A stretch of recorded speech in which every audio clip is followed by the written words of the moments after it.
अपनी last class में हमने पार्टीशन वैल्यूज़ का टॉपिक कंप्लीट करा था। अब हमारे पास पार्टीशन वैल्यूज़ की कुछ एग्जांपल है। फर्स्ट एग्जांपल हमारी एग्जांपल 2.20 है, उसको देखेंगे हम। क्या बोलता है, 8 coins were toss together and the number of heads resulting was noted. हमने 8 कॉइन्स को टॉस करा एक साथ और नंबर ऑफ हेड्स जो हमें रिजल्टिंग में हमने नोट करे। ठीक है, The operation was repeated 256 times and the frequencies that were obtained for different values of x. हमने यही सेम हमने कॉइन्स को टॉस करते करे और कितने टाइम्स करा हमने 256 टाइम्स और फ्रीक्वेंसीज देखिए हमने डिफरेंट डिफरेंट वैल्यूज पे। The number of heads are shown in the following table. Calculate median, quartile, fourth decile and the 25th percentile. हमें क्या करना है, मीडियन निकालना है, क्वार्टाइल्स निकालना है, फोर्थ डिसाइल निकालना है एंड 27th परसेंटाइल निकालना है। ठीक है, देखो सबसे पहले आपके पास क्या गिवन क्या दिया, ऑब्जर्वेशंस दिया 0 1 2 3 सो 1 to 8 तक and frequency given 1 9 26 59 72 52 29 7 and 1। Clear, आपके पास सिंपल ऑब्जर्वेशंस है और फ्रीक्वेंसीज हैं। फर्स्ट हम उन्होंने बोली है कि हमें मीडियन फाइंड आउट करना है। तो अगर आपको याद हो तो मैंने आपको मीडियन का एक सिंपल फॉर्मूला बताया था। जब आपके पास नॉर्मल सिर्फ ऑब्जर्वेशंस हो और फ्रीक्वेंसीज हो, आपने सिर्फ इवन और ऑड का कंसेप्ट देखना है। अगर आपके पास इवन ऑब्जर्वेशंस हैं तो डायरेक्ट एन क्या होता है आपका कैपिटल एन, n/2 करके हम निकाल सकते हैं मीडियन।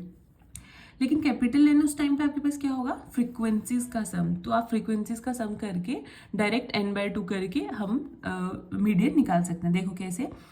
अब इसमें हमें क्यूमुलेटिव फ्रीक्वेंसी देख लो। क्यूमुलेटिव फ्रीक्वेंसी हमें इसलिए चाहिए क्योंकि हमें देखना है, क्योंकि जो n/2 करके हमारी वैल्यू आएगी उस वैल्यू को हमने देखना है वो क्यूमुलेटिव फ्रीक्वेंसी में कहाँ लाई कर रही है। ठीक है, सो इसलिए मैं आपको यहीं से स्टेप बाय स्टेप बताऊंगी, बहुत आराम से करा हुआ ताकि आपको बुक से भी पढ़ना आए। ठीक है, फिर भी अगर आपको कैलकुलेशन में किसी में भी प्रॉब्लम आती है तो आप मुझे बता सकते हो, मैं आपको रफली कैलकुलेशंस करके भी बता सकती हूँ। देखो मीडियन, सबसे पहला स्टेप क्या आपका मीडियन निकालना। तो मीडियन में आपको पता था सबसे पहले हमें चाहिए समेशन ऑफ कैपिटल एन। तो कैपिटल एन का समेशन हमारे पास क्या आएगा, मीडियन। मीडियन का फॉर्मूला 1/2n। एन का सम कर लो, फ्रीक्वेंसीज का सम कर लो विच इज 256। क्योंकि जब भी हम क्यूमुलेटिव फ्रीक्वेंसी निकालते हैं हमें पता है उसकी लास्ट वैल्यू हमेशा हमारी फ्रीक्वेंसी का सम आती है। ठीक है, एक्स की वैल्यूज आ गई, फ्रीक्वेंसीज आ गई, क्यूमुलेटिव फ्रीक्वेंसी। क्यूमुलेटिव फ्रीक्वेंसी आपको पता है फर्स्ट ऑब्जर्वेशन सेम रहती है, सेकंड में नेक्स्ट वाली ऐड हो जाती है, फिर नेक्स्ट में नेक्स्ट ऐड, नेक्स्ट में नेक्स्ट ऐड। पता है ना, मैंने आपको पिछली वीडियोस में सिखाया है बेसिक की क्यूमुलेटिव फ्रीक्वेंसी कैसे निकालते हैं। क्लियर। देन मीडियन किसके इक्वल आ जाएगा आपका, हेयर n/2। n/2 करेंगे 1/2 into 256 which is equal to 128। अब आप ये देखोगे कि 128 आपका क्यूमुलेटिव फ्रीक्वेंसी में कहाँ लाई कर रहा है। देखो 128 आपको क्यूमुलेटिव फ्रीक्वेंसी में फाइंड आउट करना है कहाँ कर रहा है। यहाँ पे आपका आ रहा है 129, बट आपको 128 सॉरी यहाँ पे आपका आ रहा है 167, लेकिन आपको 128 चाहिए। तो 128 इसी में लाई करेगा क्योंकि 95 में तो नहीं करेगा, 95 से थोड़ी ज़्यादा फ्रीक्वेंसी में करेगा तो वो 167 में लाई करेगा। तो आपका 128 यहाँ लाई करेगा। तो cumulative frequency just greater then 128 is क्या है आपके पास 167। अब 167 के कॉरेस्पॉन्डिंग जो आपकी एक्स वैल्यू होगी वही आपका मीडियन होगा। तो वो क्या है हमारे पास 4। तो आपका मीडियन आ जाएगा 4। ठीक है, वैसे ही उसने बोला है हमें मीडियन निकालना है, क्वार्टाइल्स निकालना है। क्वार्टाइल्स में आपको पता है हमारे पास दो होते हैं, Q1 और Q3। ठीक है, क्योंकि Q2 तो मीडियन को बोलते हैं, क्वार्टाइल्स तो हमारे पास 3 होते हैं ना, Q1 Q2 Q3। तो Q2 तो निकल गया मीडियन, उसी को मीडियन भी बोलते हैं। Q2 भी क्वार्टाइल भी होता है और वही मीडियन के इक्वल भी होता है। हमें निकालना है Q1 एंड Q3। कैसे निकालेंगे, देखो Q1 एंड Q3 निकलेगा हमारा हेयर Q1 फर्स्ट क्वार्टाइल है तो क्वार्टाइल में आपको पता है 4 से डिवाइड करते हैं ना कि 2 से डिवाइड करते हैं। तो n को 4 से डिवाइड करेंगे विच इज 64 आएगा। और cumulative frequency just greater then 64 आपके पास क्या आ जाएगी, अब देखो 36 में तो लाई नहीं करेगा, 64 इसमें लाई कर रहा है तो आ जाएगी 95। हेंस उसकी इसमें हमारे पास Q1 फर्स्ट क्वार्टाइल क्या आ जाएगा हमारा निकल के 3। क्लियर। देखो अब थर्ड क्वार्टाइल निकालना। क्वार्टाइल्स में हमेशा एक ही बात याद रखना, डिवाइड 4 से करते हैं। जैसे डेकाइल में 10 से करेंगे, परसेंटाइल में 100 से करेंगे, मीडियन में 2 से करते हैं। तो ये आपको क्लियर होनी चाहिए चीजें। क्लियर, इनके सिंपल फॉर्मूलाज हैं। ठीक है, उसके बाद अब थर्ड क्वार्टाइल निकालना है। तो अब क्या डिफरेंस हो, देखो फर्स्ट क्वार्टाइल निकाला तो n/4 कर दिया।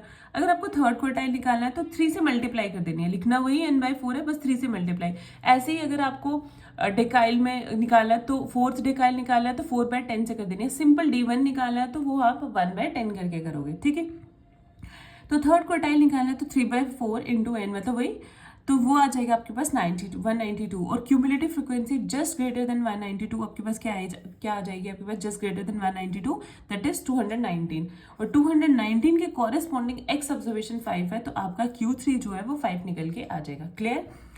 उसके बाद आपको बोल रहा है उसने डिसाइल फोर्थ डिसाइल निकालना दैट इज D4 निकालना। D4 मीन्स वही n/10 करेंगे लेकिन D4 की बात हो रही है तो 4 से मल्टीप्लाई करेंगे which is equal to 4 into n/2 करके आप हमारे पास आ गया 25.6 और उसको हमने किया तो आ गया 102.4। अब देखो 102.4 मीन्स अप्रोक्सीमेटली 102 तो 102 देखो आपका क्यूमुलेटिव फ्रीक्वेंसी में कहाँ लाई कर रहा है the cumulative greater than just greater then 102.4 आपकी क्या आ रही है 167 इसमें लाई कर रहा है और इसके कॉरेस्पॉन्डिंग आपकी ऑब्जर्वेशन है 4 तो इट मीन्स कि आपके पास फोर्थ डिसाइल की वैल्यू भी आपके पास आ गई 4th। ठीक है, होपफुली आपको क्लियर हो रहा है। अब नेक्स्ट उसने बोला नेक्स्ट हमारे पास क्या निकालना है हमने 27th परसेंटाइल। तो 27th परसेंटाइल निकालने के लिए हमें P27 निकालना पड़ेगा। अब परसेंटाइल्स की बात हो रही है इट मीन्स n/100 की बात हो रही है लेकिन हमारे पास 27th निकालना है हमने तो इट मीन्स हम 27 को से मल्टीप्लाई कर देंगे विच इज 27 इंटू 2.56 n को 100 से डिवाइड करेंगे n की वैल्यू आपको पता है 256 है उसको 100 से डिवाइड करेंगे 2.56 आ जाएगा। हमारे पास वैल्यू आती है 69.12 and the cumulative frequency just greater then 69.12 is 95 होगी 95 हेंस हमारे पास P27 आ जाएगा 3। Is it clear. तो यहाँ से अब देखो ना कैसे P27 3 आया जस्ट ग्रेटर देन 69.12 देखनी है तो 69.12 हमारी कहाँ लाई करिए 95 में तो उसके कॉरेस्पॉन्डिंग हमारी एक्स वैल्यू है 3 तो इसलिए हमारी P27 की वैल्यू हो जाएगी 3। इसी के साथ एग्जाम्पल 2.20 हमारी कंप्लीट होती है। तो नेक्स्ट क्लास में हम इसकी नेक्स्ट 1 बाय 1 पढ़ेंगे, बहुत आराम से पढ़ेंगे। मैं चाहती हूँ कि आप एक एक एग्जाम्पल को अच्छे से प्रैक्टिस करो सो दैट आपको कोई भी डाउट ना रहे क्योंकि इस बुक को हम ऐसे नहीं पढ़ रहे हैं कि हम एक साथ खत्म करेंगे तो कम थोड़ा थोड़ा पढ़ेंगे ताकि अच्छे से आपको समझ आए। ठीक है, फिर भी अगर किसी को डाउट आते हैं तो मेरे को कमेंट बॉक्स में कमेंट करके बता सकते हैं, मैं उस पर दोबारा वीडियो बना दूंगी। ओके।